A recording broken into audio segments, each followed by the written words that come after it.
السلام عليكم ورحمة الله، عاملين ايه؟ يا رب تكونوا بخير. النهاردة بقى أحلى فيديو بصوره، لأن النهاردة أحلى يوم من أيام السنة، وأحلى شهر من شهور السنة هو شهر رمضان الكريم. أعاد الله عليكم بالخير يا رب.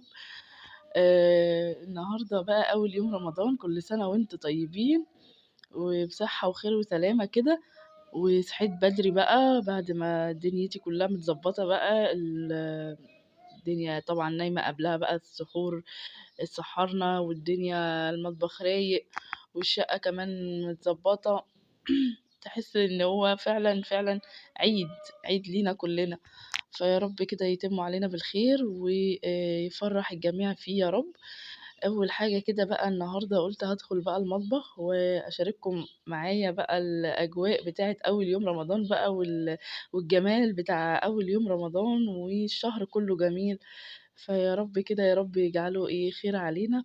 بدأت كده بحب أبدأ بقى بالعصاير، كنت جايبة بقى قبلها بيوم فاكهة يعني. ظبطت بقى اللي ظبطته، بس بصراحة ما كنت تعبانة، وسبت بقى الفراولة كده فضيتها في الطبق وفي التلاجة. وقلت الصبح بقى ايه، اصحى انضفها بقى واظبطها كده، وبالمرة اعمل العصاير ايه بدري يعني. صحيت بقى بدري الساعة 10 كده، ظبطت قلت أبدأ بقى يومي بالعصاير، أبدأ أول حاجة يعني عشان أبقى شلت همها.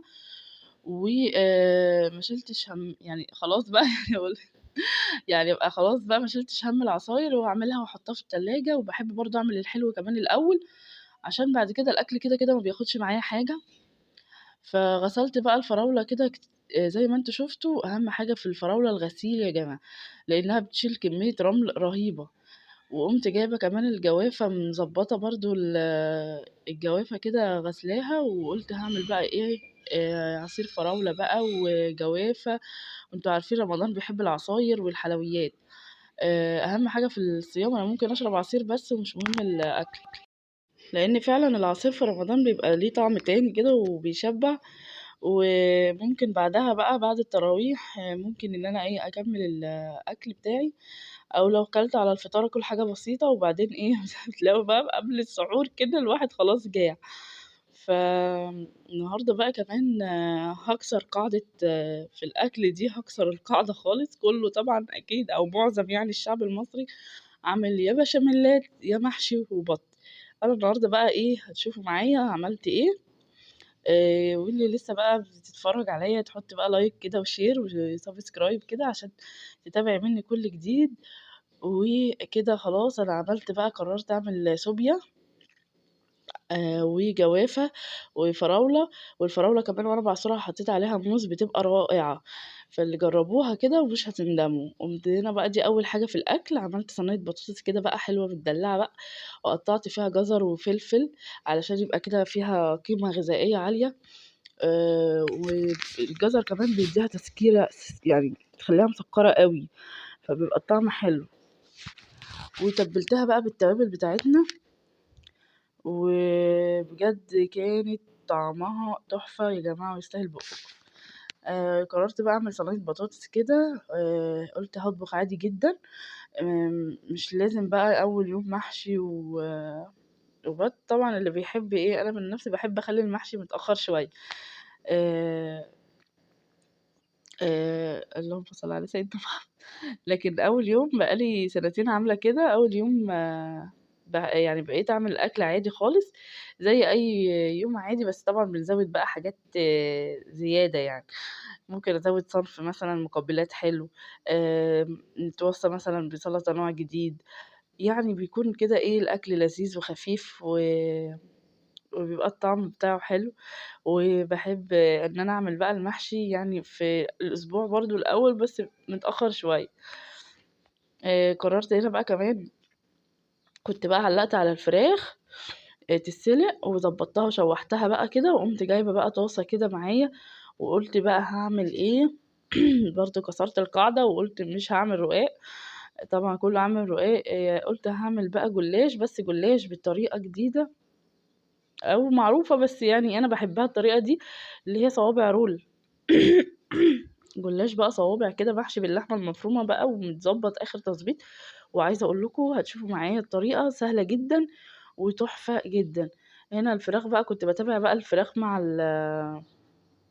البصل اللي باشوّحه، وولادي مش سايبينّي في المطبخ، جايين ورايا بقى، وأنا بابقى كُلّ رعب أحسن حاجة تُقع عليهم بعد الشر يا رب، وبابقى خايفة إن هُم ي يقفوا معايا على النار.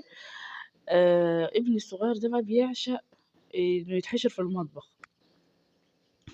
أي حاجة عايز يقلِّب، عايز أقلِّب معاك يا ماما، عايز أعمل معاك يا ماما، هاحط وشايفينّي بقى إن أنا باصوّر أحط لايك، أقول لهم يحطوا لايك. فعايزين يشاركوني كده كل الأجواء. فأنا عايزة أقول لكم أنا كل شوية أسيب اللي في إيدي وأروح يا جماعة يا ولاد اخرجوا برّه، يا ولاد اخرجوا برّه، يا ولاد أنا خايفة حاجة تُقع عليكم. بتبقى شدّة أعصاب بقى وأنتِ عايزة تخلّصي كمان قبل الفطار، فالله يقوي كل أم والله العظيم ربنا يقوينا والله. فقررت بقى كده إيه، جِبت بعد البصلة بقى ما تصفرش أوي معاكِ يعني دوبك تدبل. وبعدين تنزلي بقى باللحمة بتاعتِك، وبعدين جوزة الطيب دي بقى بتدّي وبتفرق في الطعم جامد جدًا، بشرتِ كده آآ بشرة كده جوزة الطيب وفلفل أسمر وملح بس وبهارات لحمة، مش هتاخد منِّك أكتر من كده، فالحشوة هتبقى معاكِ حلوة جدًا. عايزة بقى تحطّي جبن، عايزة تحطّي فلفل زي ما أنا عملت كده، قطّعت كمان كده قرنين فلفل رومي بقى، بيدّوا طعم وtaste تحفة. فبجد كان طعمها حلو أوي، وعايزة أقول لكم أول حاجة خلصت على الأكل كان هو أصلًا، الطريقة جديدة أحلى كمان من المتقطّع، يعني اللي هو يبقى على بعضه وتقطّعيه مربعات ده، فبنحاول يعني نجدد وبيبقى الطعم حلو، هو تحسّوه شوية زي الكانيلوني كده لمّا بتعمليه صوابع، بس ده خفيف وتحفة، تحفة، تحفة، والسَقي يعني سقيته كمان السَقي بتاعه كان خفيف أوي، وبجد جميل جدًا، وحطيت كمان معلقة صلصة بقى عشان ما انساش، باحاول أفتكر معاكم، آآ حطيت معلقة صلصة ادِّت طعم حلو أوي، كنت على العين التانية بقى هاعمل قطايف، فقُلت أعمل الشربات كمان على العين الصغيرة. عقبال ما إيه، أضبّط الحشو بتاعي. أحلى حاجة كده تبقي مرتّبة أفكارِك وبادئة كده تعرفي هتعملي إيه مع إيه هتعملي إيه من الأول، هتلاقي الدنيا معاكِ سهلة جدًا وبتجري، حتى لو عندِك عزومة مش هتاخدي وقت خالص. طبعًا لو عندِك عزومة قبلها بيوم تكوني متضبّطة كل حاجة، حتى لو مضبّطة بس الخضار أو الحاجة بتاعتِك، محشي مقوّراه، ورق عنب سلقاه، دوّة هيساعدِك أوي، أوي إنِّك تخلّصي عزومتِك بسرعة وتركني بالتلاجة، يا سلام بقى لو قبلها كمان بيوم لافة المحاشي وشايلاها برضه في التلاجة بتسهّل تطلّعي على السِوَى بس، ومثلًا هتقولي لي بيجلِّد أو كده، لفّيه متأخّر، يعني مثلًا يعني قبل السحور كده تخلّصي وتحطّي في التلاجة، هيبقى إيه كام ساعة وخلاص هتصحي تسوّي، فلو نمتِ وصحيتِ يعني هتصحي تسوّي على طول، فهتبقى الدنيا سهلة معاكِ أوي. أنا باعشق بقى التحضيرات اللي بتسهّل على الواحد. بجد والله، بتبقى الدنيا سهلة وجميلة وبتبقي مش مرتبكة كده وأنتِ واقفة، غير بقى في وقت اللي هو اللي قبل الفطار دوّة، أنا كنت عايزة أقول لكم أنا كنت مخلّصة بدري خالص، ودخلت بقى ساعة اللهم صل ساعة الفطار، مش عارفة ليه مش باجمّع النهارده ودخلت قبل الفطار كده ضبّطت الدنيا، لإن أنا كمان جوزي بيفطر وينزل بسرعة على الشغل. الله يعين كل أب يا رب على بيته وولاده، فبابقى لازم إن أنا مضبّطة دنيتي كلّها قبل الفطار كده ب5 دقايق حتى، والعصاير وكل حاجة. صينية البطاطس هنا بقى كانت فظيعة وريحتها فظيعة، ابني كان صايم بطّلي يا ماما تعملي بيقول لي: "بطّلي يا ماما تعملي أكل بريحة حلوة." كل شوية يخش المطبخ، كل شوية يخش أول يوم ده بيبقى صعب على العيال جدًا، ف بس لازم طبعًا نعوّدهم ولو ما اتعوّدوش من صغرهم مش هيعرفوا يصوموا وهُم كبار. في أكل زي ده عايزة أقول لكم هو قاعد جنبي أهو عمّال بقى إيه شايف الفيديو شايف الفيديو وهو بيتعمل وبيشوف اللي هو كان واقف معايا إزاي،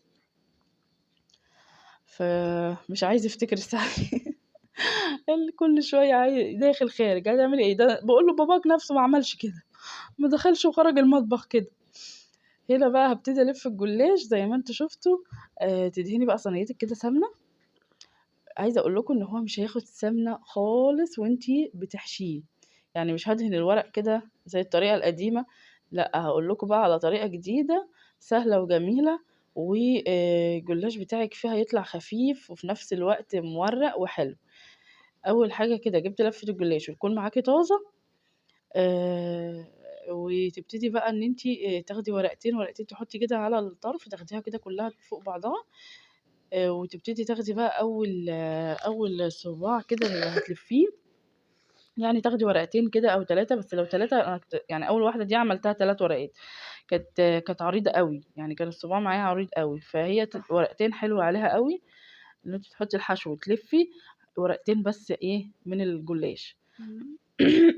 وتبتدي كده تحطيه كده زي ما أنتِ شايفة في الصينية بالطول كده، وفي الآخر خالص نبقى نقطّع وهاوريكِ برضه لآخر الفيديو.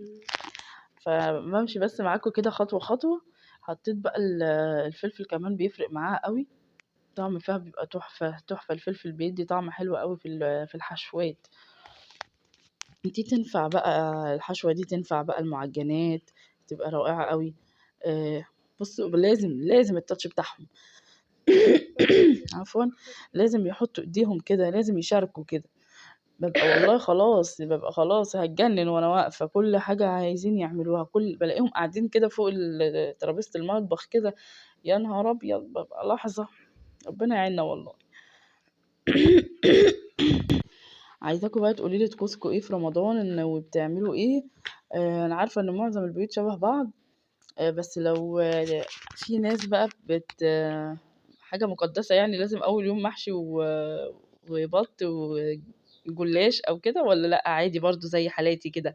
فعايزاكم بقى تشاركوني في الكومنتات، وتقولوا لي رأيكم إيه النهارده في أكل النهارده، والفيديو النهارده بجد كان طويل بس ممتع. أنا باحب الفيديوهات الطويلة الممتعة، يعني مش طويلة بملل، لأ.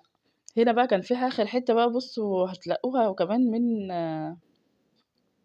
ممكن يكون غلطة من عند الراجل لو شايلها في التلاجة أو كده. بس الجلاش ده كان صابح بصراحة، بس استغربت لقيت الحتّة الأخيرة كده إيه لازقة كلّها في بعضها، فقررت اللي أنا أقصّها عشان يضبط معايا، ما افضلش كل مرّة ما ارفع ألِف وارفع الصباع يعرقل معايا كده في آخر لفة الجلاش. هنا بقى خلاص كنت خلّصت بقى الصينية زي ما أنتم شايفين. تعالوا بقى لل ال ال الساقية اللي هاسقي بيها الجلاش. أنا ما كانش عندي لبن بصراحة، وقُلت مش نازلة أجيب لبن، فقُلت أنا بما إني عاملة الشوربة بتاعة الفراخ قُلت هاسقي بيها، يبقى بقى ديّة السقي دوّة بيرفع معاكِ الجلاش. تسقية الجلاش دي بترفع معاكِ أوي وبتخلّيها تحفة. آآ هنا بقى حطيت بيضاية ومعلقة سمنة وبيكنج باودر، لو ما عندكيش بيكنج باودر حطي كربوناتو، هم أي مادة رافعة يعني فيها صوديوم.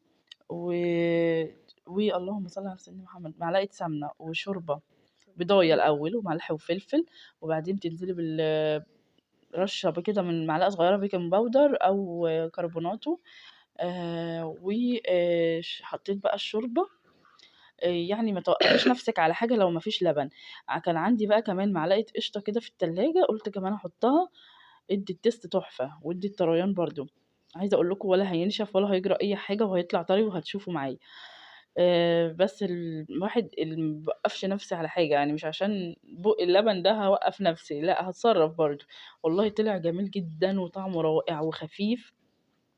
فأنتِ ما تحطّيش سمنة ما بين الطبقات، وحطّي معلقة كده متسيّحة أو سليمة وهتسيح في سخونية الشوربة بتاعتِك، وهتلاقي الجلاش معاكِ يورّق وبقى جميل من غير سمنة كتير. أنا عايزة أقول لكم طالع من الفرن كإني بجد حاشية كل ورقة سمنة، بس خفيف بقى مش تقيل. يعني أوحش حاجة في الجلاش ما كنتش باحبها إن هو السمنة بتاعته باحس إن هو سمنته كتير، فالطريقة دي خلّتني إن أنا أحبه وإن أنا أعمله و ويبقى خفيف معايا، واللي أنا ممكن آكله كده على طول وأعمله على طول جنب الأكل.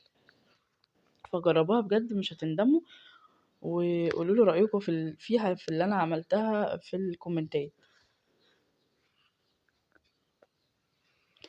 ابتدي كده قطّعه، أهم حاجة يتقطّع علشان اللي أنا عاملاه ده المَج ده التسقية بتاعته توصل كده في كل حتّة فيه ويبقى طري. بدأت أنزل كده بيه كل حاجة بقى، ما تسيبيش حاجة إلّا لمّا تسقيه خالص كلّه.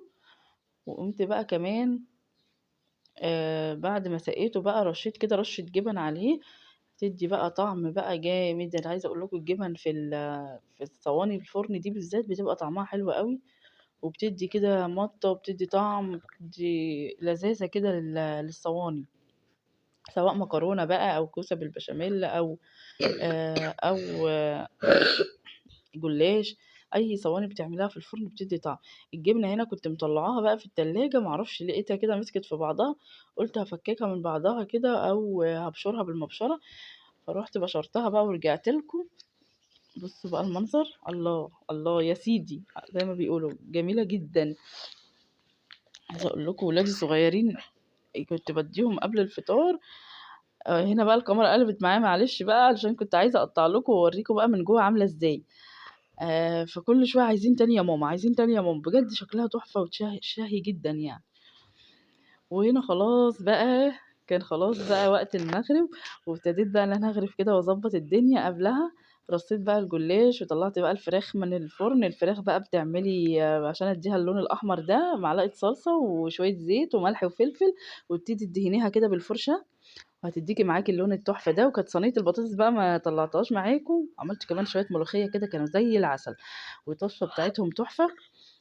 صينيه البطاطس كانت في الفرن وخلاص، كنت عايزه اصور لكم قبل ما الفطار لاني مش هعرف اصور ساعه الاذان، فظبطت الدنيا كده وقلت ايه اوريكم بقى الشكل النهائي. وصينيه البطاطس برضو طلعت تحفه كده زي الفراخ كده، خدت لون رائع رائع رائع. وكل سنه وانتم طيبين وبالخير كده موجودين، واشوفكم في فيديو جديد. مع السلامه. ومع